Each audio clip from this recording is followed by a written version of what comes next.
Hello friends, this video on NEET in alternating current is brought to you by examfear.com. No more fear from exam. Question number 16. A transformer having efficiency of 90% is working on 200 volt and 3 kilowatt power supply. Okay. If the current in the secondary coil is 6 ampere, the voltage across the secondary coil and the current in the primary coil respectively are. So you have to find out the value of Vs and you also need to find out the value of IP. So these are the two values that we need to calculate. And what are we given? We are given efficiency. We are also given the voltage across the primary end because it is working on 200 volts, right? And we are given the power. So this power is also towards the input end, that is towards the primary end, right? So these are the things that are given to us. Okay. So first of all, let us focus at the primary coil side. So we know that power is the product of Vp and Ip, right? So at the primary side, so right now we are just focusing towards the primary coil. So across the primary coil, we can very easily find out the value of Ip, which will be equal to P divided by Vp. So what is P? P is 3 kilowatt, that is 3 into 10 to the power 3 watts divided by 200 volts. Right? So this is equal to 15 amperes. So this is IP.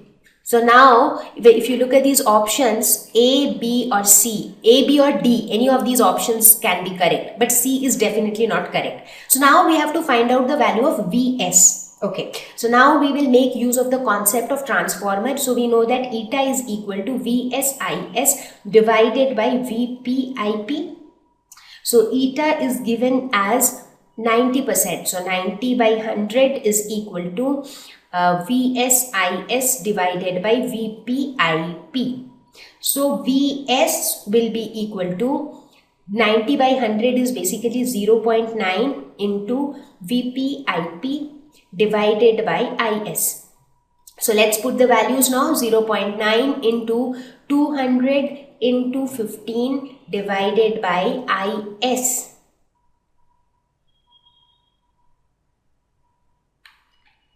Which is 6 amperes. So this is 6. So now if you calculate the value, it comes out to be 450 volts. So the correct option is B. Question number 17. The condition under which a microwave oven heats up a food item containing water molecules most efficiently is. Okay, so let us quickly understand how does a microwave works. Now normally what happens? Inside the microwave oven, you keep any food item and then you switch it on and the food item gets heated up. How does that happen? That happens because the food item contains some water molecules. Now when those water molecules get heated up, the entire food item gradually gets heated up. And how this heating takes place? That happens because the molecules inside that food particle, when they get heated up, so they kind of get excited. When they reach a particular frequency, they start moving randomly. Now when they start vibrating randomly, when a lot of things starts moving, so what happens? Heat tends to generate, and when heat generates, the food item gets heated up. So the same thing happens here. Now for this, a condition that has to be satisfied is that, now before that, what is microwave? So microwave is basically a high frequency radio wave. It is an electromagnetic wave with high frequency. Now when the resonant frequency of the water molecules present in the food items, they match the frequency of the microwaves, that is a major criteria. So when that happens, then all the molecules in that food item, they get excited. So they start vibrating, they start moving, because of which heat gets generated, and therefore the food item overall gets heated up. So here the correct option is A. So that is like the most important criteria for a microwave to work. Question number 18. In an AC circuit, the EMF and current at any instant are given by V is equal to V naught sine omega t and I is equal to I naught sine omega t minus phi. The average power in the circuit over one cycle of AC is. Okay, so how do we calculate average power? So we already know that average power is equal to V RMS, I RMS into power factor cos phi.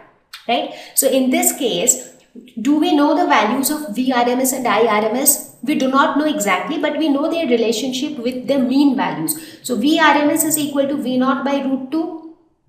Similarly, IRMS is equal to I naught by root 2. And then you have cos phi. So this will be equal to V naught I naught divided by 2 cos phi. So the correct answer is C. Question number 19. What is the value of inductance L for which the current is maximum in a series LCR circuit with C is equal to 10 microfarads and omega is equal to 1000 per second? Okay, now first of all we have to understand that when is current maximum.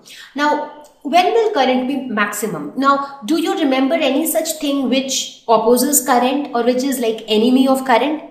Yes, it is resistance. So current will be maximum only when resistance will be minimum. Now in an LCR circuit, the overall resistance of the circuit is known as impedance, which is denoted by Z.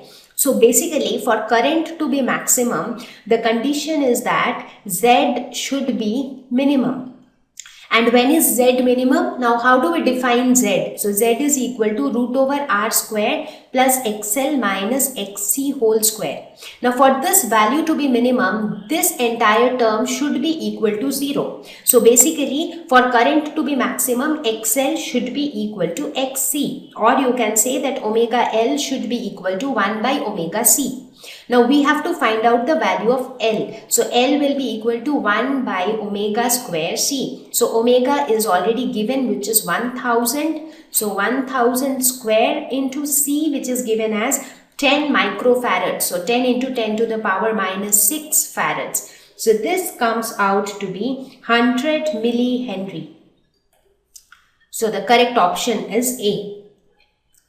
Question number 20. A coil of inductive reactance 31 ohms has a resistance of 8 ohms. Okay. It is placed in series with a condenser of capacitive reactance 25 ohms.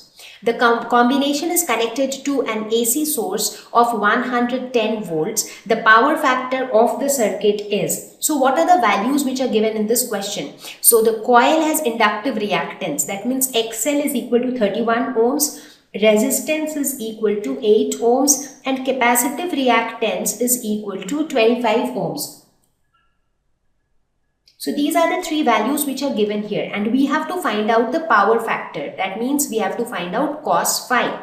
So how can we find cos phi? Now since this is LCR circuit, first of all we will have to see what is tan phi. So tan phi is XL minus XC divided by R. So by simple trigonometry we can say that cos phi will be equal to R, that is the base divided by the hypotenuse, which is perpendicular square plus base square.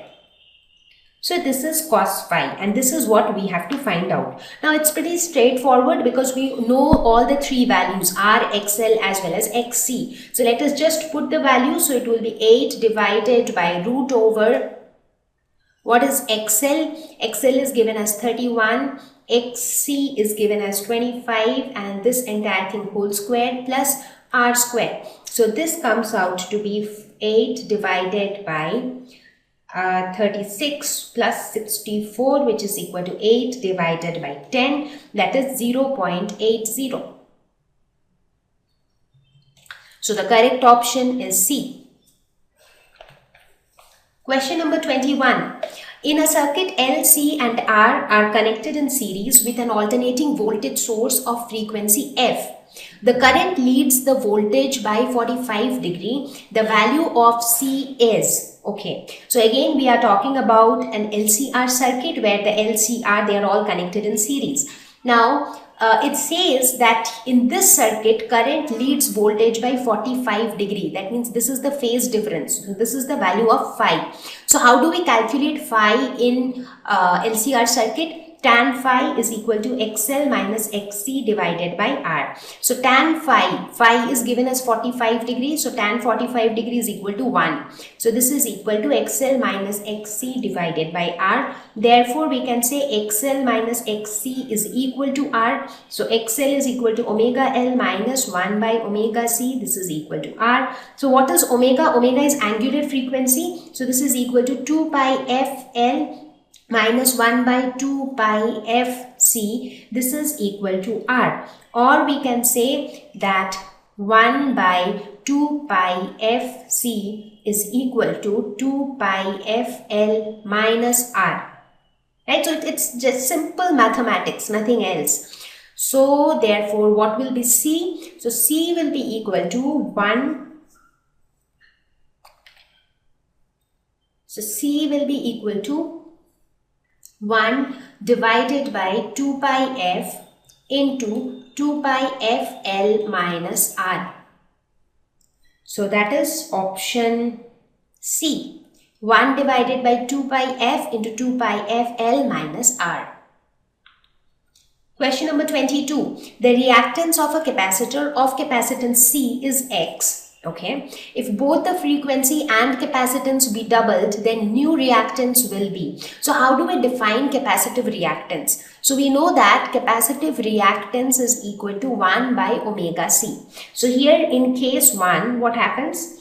The capacitive reactance is given as X and the capacitor has a capacitance of C. So this is equal to 1 by 2 pi f into C. So why did we write it as 2 pi f? Because here it talks about both frequency as well as capacitance.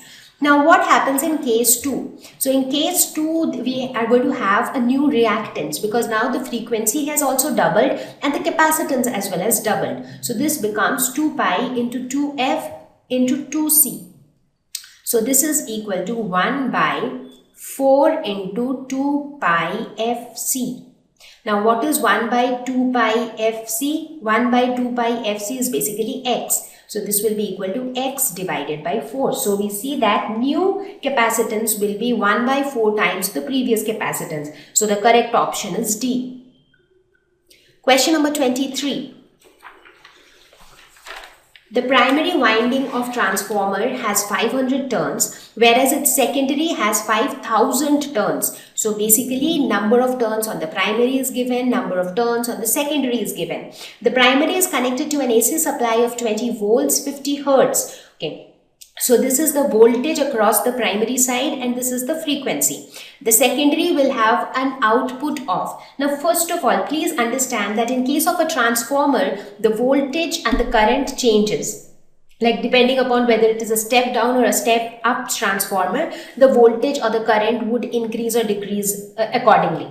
But there is no change in the frequency. So the frequency towards the input side and the frequency towards the output side will remain the same. So therefore the frequency across the secondary coil will also be 50 hertz. So that means that option A and option B, these are definitely not correct. But which one out of option C and D is correct? To find that out, we will have to find out the voltage across the secondary wing. So we need to find out the voltage. How do we do that? We know that the ratio of the voltages is directly proportional to the ratio of the number of turns across the primary and the secondary coil.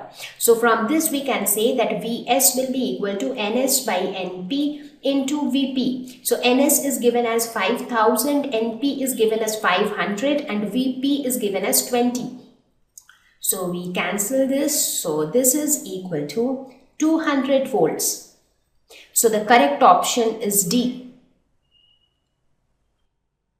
Thank you. Please visit examfear.com for free quality education. You can learn with a simple 4-step learning process wherein you can watch video lessons, you can ask your questions, you can refer notes, and you can take a free online test. We have content for class 6 to 12 on physics, chemistry, mathematics, and biology along with practical videos. So please subscribe to our channel for daily updates. Thank you.